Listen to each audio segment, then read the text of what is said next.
सृष्टी या युट्यूब चॅनलवरती आपल्या सर्वांचं मनपूर्वक स्वागत. मित्रहो, आज आपण चर्चा करणार आहोत अशा विषयाची 7 ऑगस्ट 2025 रोजी दिल्ली येथील इंदिरा भवन या काँग्रेस मुख्यालयामध्ये देशाचे विरोधी पक्ष नेते राहुल गांधी यांनी भारतीय निवडणूक आयोगावर अक्षरशः घणाघात केला.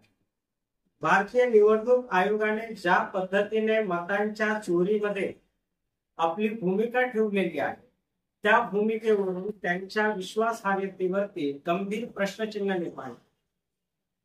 ही बाब लक्षात घेता संपूर्ण देशभरामध्ये याचे गंभीर पडसाद उमटत आहे. ही गोष्ट निराळी की मुख्य मीडियामध्ये ह्या प्रश्नाची जास्त वाच्यता होत नाही आहे, परंतु त्या सगळ्याला देखील याचे परिणाम नक्की काय आहे याची कल्पना आहे. तरी देखील सोशल मीडियावरती असंख्य चर्चा या विषयाच्या सुरुवात. मुळामध्ये महाराष्ट्रामध्ये ज्या निवडणुका झाल्या विधानसभेच्या, त्या विधानसभांचे निकाल लक्षात घेता आणि त्याच्या अगोदर लोकसभेची जी निवडणूक झाली त्या लोकसभेच्या निवडणुकीमध्ये इंडिया अलायन्स असेल ती आघाडीवरती असताना इंडिया अलायन्स आघाडीवरती आहे आणि जेव्हा विधानसभेच्या निवडणुका आल्या त्यावेळेस मात्र तिचा सपशेल पराभव झाला. हा जो पराभव होण्याची पद्धत होती, या पद्धतीमध्ये काहीतरी गडबड आहे, या पॅटर्न मध्ये काहीतरी चूक लक्षात येते असा संशय काँग्रेसला वाटून आला. आणि म्हणून कर्नाटकात बंगळूर मध्य या लोकसभा क्षेत्रामध्ये 7 विधानसभा क्षेत्रांपैकी 6 विधानसभा क्षेत्रांमध्ये काँग्रेसला आघाडी होती. परंतु माधवपुरा असा विधानसभा मतदारसंघ होता ज्यामध्ये काँग्रेस पिछाडीवरती होती आणि ही भाजपला मिळालेली जी आघाडी होती ही थोडकी नव्हे तर तब्बल 1,25,000 मतांची होती. आणि या मतदारसंघाची निवड करत काँग्रेसने हे जाणून घेण्याचा प्रयत्न केला की नक्की या ठिकाणी अशी काय गडबड झालेली आहे. आणि या संदर्भामध्ये निवडणूक आयोगाशी पत्रव्यवहार करत निवडणूक आयोगाकडे कागदपत्रांची मागणी करत निवडणूक आयोगाने त्या लोकांना दस्तावेज उपलब्ध करून दिले. आणि ते दस्तावेज असे उपलब्ध करून दिले की 7 फुटाचे डोंगरच त्या लोकांनी दिले आणि सांगितलं की आता तुम्हाला काय याचा शोध घ्यायचा आहे तो द्या. तरी देखील काँग्रेसच्या सर्व टीमने हा रिसर्च केला, ज्याला तब्बल 7 महिने लागले. पण हे सगळं रिसर्च करत असताना प्रामुख्याने 5 पद्धतीने ही चोरी झाल्याचा अंदाज, संशय काँग्रेसने पत्रकार परिषदेमध्ये व्यक्त केला. ही चोरी कशा पद्धतीने झाली तर नकली मतदार नोंदवले गेले. यांची संख्या होती 11,965. चुकीचे पत्ते नोंदवले गेले ज्यांची संख्या तब्बल 40,009. तो कुठा एकाच पत्त्यावरती नोंदी नोंदवल्या गेल्या त्या मतदारांचा आकडा जातो 10,452. चुकीचे छायाचित्र जे घेतले गेले अशा मतदारांचा आकडा जातो 4,132. नवे मतदार जे फॉर्म नंबर 6 भरून नवे मतदार येतात त्या मतदारांचा आकडा आहे 33,692. आणि ही एकूण आकडेवारी जी आहे ती 1,250,000 एवढी आहे. राहुल गांधी यांचा व्हिडिओ हा तब्बल 1.5 तासाचा आहे. जे कोणी भारताचे नागरिक ज्यांना वाटतं की भारतामध्ये लोकशाही रुजली पाहिजे, टिकली पाहिजे, जगली पाहिजे, त्या प्रत्येक एकाने राहुल गांधी यांची ती पत्रकार परिषद निश्चित पहा. जी मेहनत राहुल गांधी आणि त्यांच्या टीमने घेतलेली आहे ती खरंच कौतुकास्पद आहे. बाकीचे विरोधक काही बोलू, कारण की त्यांचा पैसा त्यांना त्यांची बदनामी करण्यामध्ये जातो. पण खऱ्या अर्थाने लोकशाहीची बूज राखण्याचं कार्य राहुल गांधी यांनी केलेलं आहे. राहुल गांधी आणि त्यांच्या टीमने जे 5 प्रकार काढलेले आहेत त्या 5 प्रकारामध्ये भारतीय निवडणूक आयोग यांची भूमिका अत्यंत संशयास्पद आहे.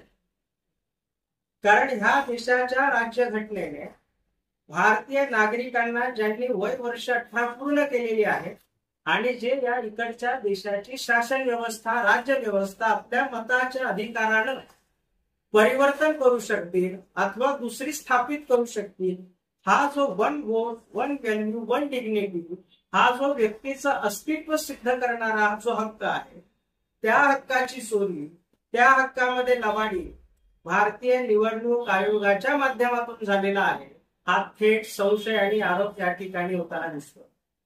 आणि यावरती निवडणूक आयोग राहुल गांधी यांनाच प्रतिप्रश्न करताय की आपण शपथपत्रावरती हे बोलावताय. मुळामध्ये शपथपत्र तुम्ही द्यायची गरज आहे. प्रश्न राहुल गांधींना नाही विचारला गेलेला आहे, प्रश्न तुमच्या विश्वासार्हतेवरती आहे. बरं, राहुल गांधी यांनी जी माहिती उपलब्ध करून दिलेली एका स्वतःच्या घरातनं दिलेली नाही किंवा काँग्रेसच्या कुठल्या एका लायब्ररीमध्ये तो कागदांचा ढीग होता आणि तो उचलला आणि आणला आणि सांगितलं, असंही नाही.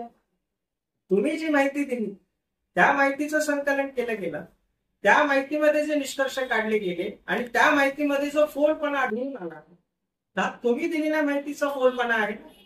मग याचं उत्तरदायित्व निवडणूक आयोगावरती असणार आहे की राहुल गांधींवरती असणार आहे? आणि राहुल गांधी एकूण साधे सुधे व्यक्ती नाही आहेत. आजच्या घडीला देशाचे विरोधी पक्षनेते आहेत आणि विरोधी पक्षनेते जर का एखाद्या व्यवस्थेवर एखाद्या यंत्रणेवर अविश्वास निर्माण करत असतील तर त्या लोकांनी त्यांची पारदर्शीपणा त्यांची तत्वनिष्ठा ही सिद्ध करण्यासाठी प्रतिपादन करणं गरजेचं आहे. राजकीय शेरेबाजी न करता किंवा राजकीय गोष्टी न करता विचारलेल्या प्रश्नांची प्रामाणिकपणे इमानदारीने उत्तर देणं हे भारतीय निवडणूक आयोगाचं कर्तव्य आहे.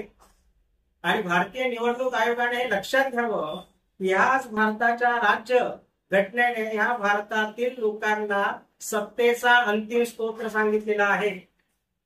आज बरेच जण आहेत जे सांगतात की सुप्रीम कोर्टामध्ये न्याय मिळेल किंवा हायकोर्टात जा, सुप्रीम कोर्टात जा.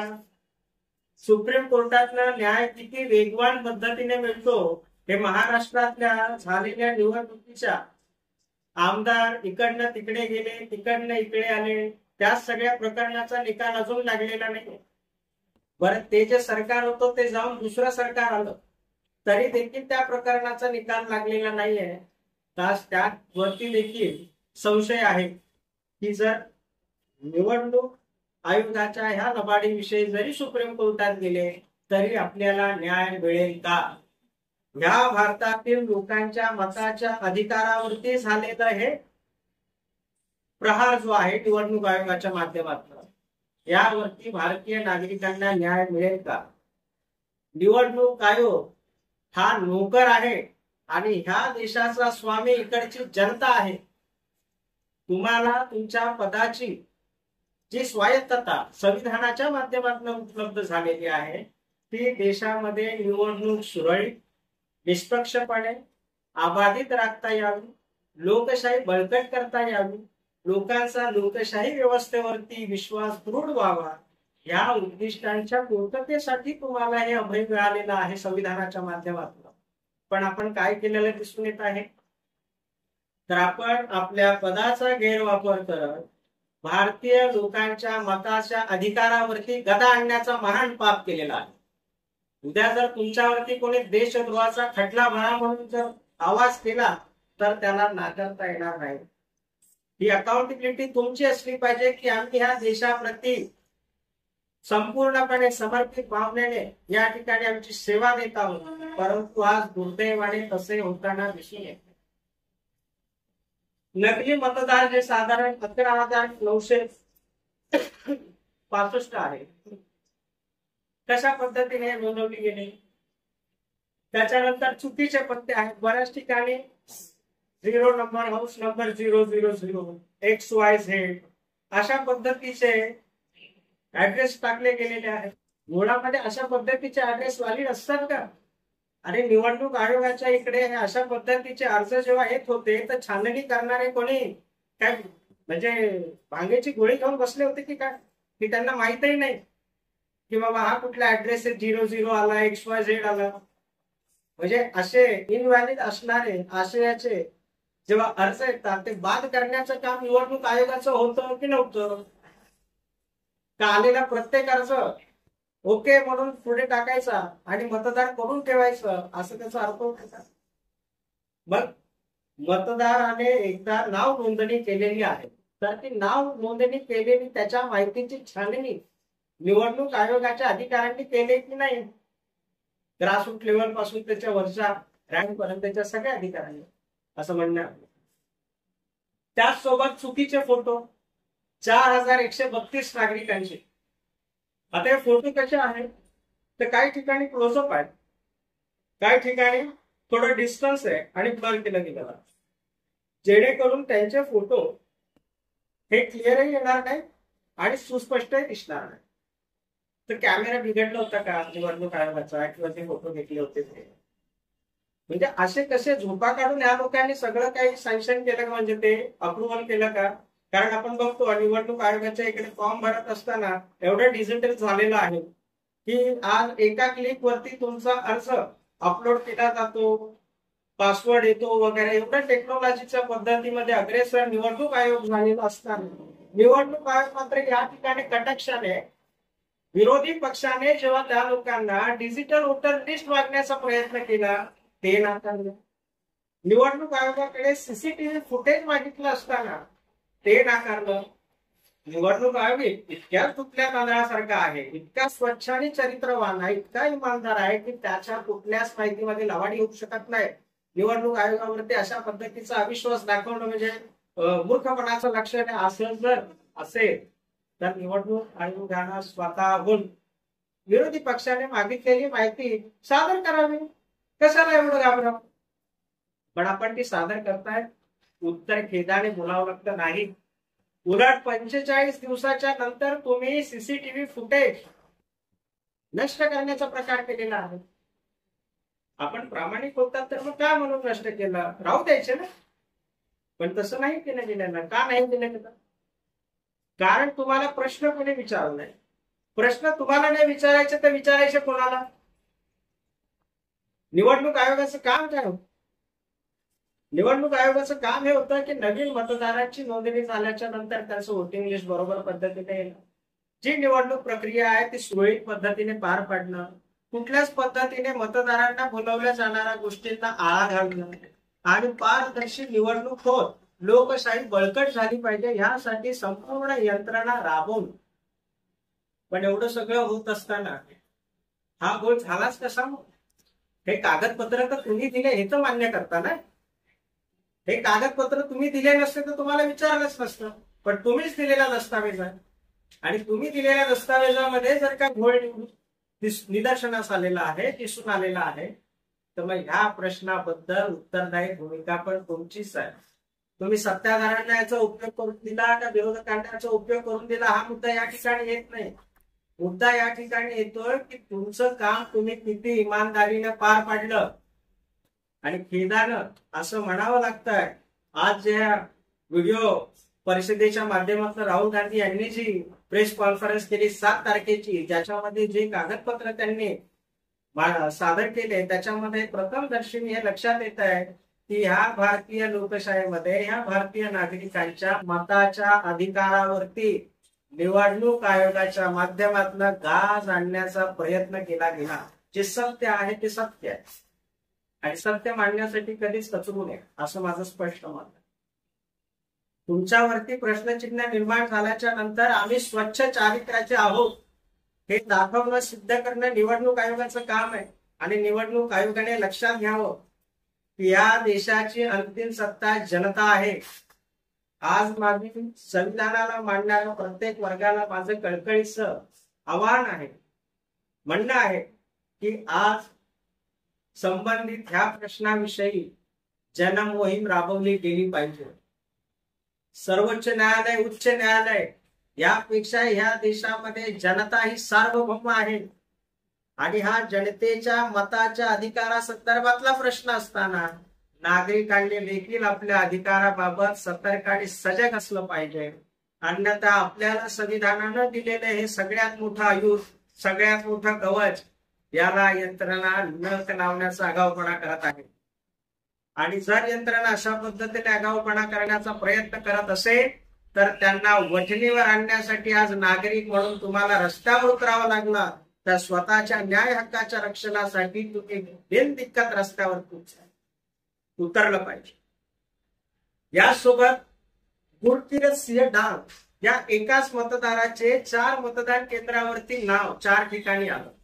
आता हे कसं काय आलं? कुठल्या सर्वसामान्य व्यक्तीने जाऊन हे नाव आणण्याचा प्रयत्न केला तर भारतीय निवडणूक आयोगाच्याच माध्यमातून जागा अपडेट करत असताना वगैरे गेलं, असंच गेलं असेल. त्याच्यानंतर आदित्य श्रीवास्तव व्यक्तीचे एक नाव कर्नाटक राज्यात आहे, महाराष्ट्र राज्यात आहे, उत्तर प्रदेश मध्ये आहे आणि या राज्यातील केंद्रांवरती त्यांनी वोटिंग देखील केलं. एकच इसम 4 ठिकाणी कसं काय येऊ शकतो? ही चूक भारतीय नागरिकांची किंवा विरोधी पक्षाची तर नसू शकते. त्यांनी तर छापल्या नाही ना मतदार याद्या, नाही तर बोला भारतातल्या विरोधी पक्षांनीच या मतदार याद्या छापल्या. त्यांनी तर नाही छापल्या, आपण छापल्या. आपल्या अखत्यारी मधला हा सगळा कारभार आहे. मग याच्यामध्ये गल्लतफल झाले असेल तर उत्तर कोण देणार? आपण देणार? त्या देशाचे विरोधी पक्ष नेते देणार? आपण दिलं पाहिजे. बरं, भारतीय निवडणूक आयोगाला प्रश्न विचारल्याच्या नंतर भारतीय जनता पार्टीला बोलायची काय आवश्यकता? पण भारतीय जनता पार्टी याच्यामध्ये ही उड्या घेत घेत घेत राहुल गांधी यांची बदनामी करण्याचा प्रयत्न करतो. निवडणूक आयोगाला प्रश्न विचारलेला असताना भाजपने का उत्तर द्यावं? जेव्हा भाजपला विचारला जाईल प्रश्न तेव्हा उत्तर द्यावं.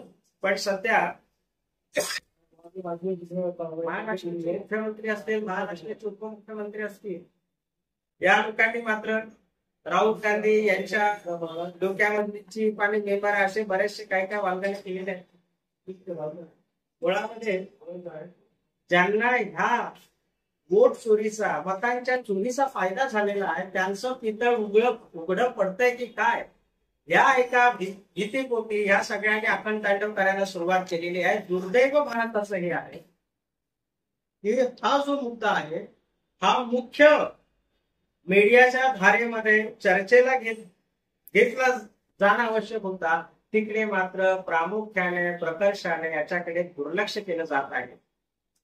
पण एवढं लक्षात ठेवावं त्याही मेनस्ट्रीम मीडियाने की आपण ते असतं ना, मांजराने डोळे मिटून दूध पिलं म्हणजे त्याला कोणी बघत नाही त्याचा समज असतो, तर ते चूक आहे.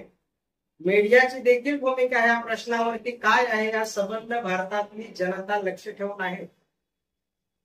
हा व्हिडिओ खूप मोठा आहे पण या व्हिडिओतले महत्वाचे मुद्दे जे होते ते या 5 पद्धतीचे होते. आणि जी गोष्ट न्याय आहे, जी गोष्ट सत्य आहे, त्या गोष्टीचा पाठपुरावा एक व्यक्ती, एक नागरिक आणि एक पत्रकार म्हणूनही केला जावा अशा मताचा.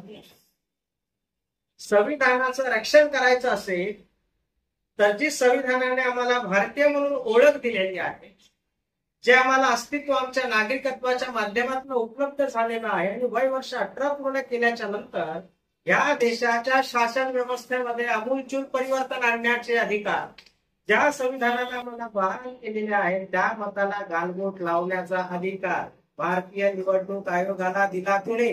आणि हा प्रश्न भारतीय निवडणूक आयोगाला का विचारला जाऊ नये हाच तो प्रश्न.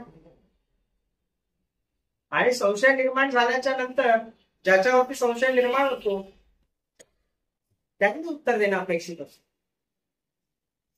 पण या ठिकाणी विरोधी पक्षांवरतीच संशय निर्माण केला जात आहे, जे मुळामध्ये चुकीचं आहे. सत्ताधाऱ्यांनी त्यांची भूमिका सांगावी आणि निवडणूक आयोगाने त्यांची भूमिका सांगावी. एकंदरीत ही मतांची जी चोरी आहे ही भारतीय लोकशाहीला रसातळाला घेऊन जाणारी आहे किंवा भारतीय लोकशाही धोक्यात आणणारी आहे. हे आज प्रारूप जे आहे छोट्या स्तरावरती कर्नाटकातील एका लोकसभा मतदारसंघापैकी एका विधानसभा क्षेत्रातील अनुषंगाने जरी असला तरी अशा पद्धतीची शृंखला ही देशातल्या अनेक मतदारसंघांमध्ये राबवली गेली असा संशय राहुल गांधी यांनी व्यक्त केलेला आहे. आणि निवडणूक आयोगाचे याच्यावरती कुठल्याच पद्धतीने स्पष्टीकरण न येता निवडणूक आयोगाने कुठलीच आपली भूमिका योग्य पद्धतीने स्पष्ट न करता केवळ राजकीय स्वरूपाच्या वालगणा करत राहिलेले आहे. त्यामुळे कुठेतरी ह्या संशयाला बळ मिळत आहे. आणि आज आपल्या प्रत्येकाचं हे कर्तव्य आहे भारतीय नागरिक म्हणून की आपण प्रत्येकाने आपल्या देशातली राजकीय व्यवस्था, आपल्या देशातली लोकशाही टिकवण्यासाठी, बळकट करण्यासाठी हा प्रश्न जोमाने उचलला पाहिजे. जनसत्ता ही राजसत्तेपेक्षा आणि न्यायसत्तेपेक्षा मोठी असते.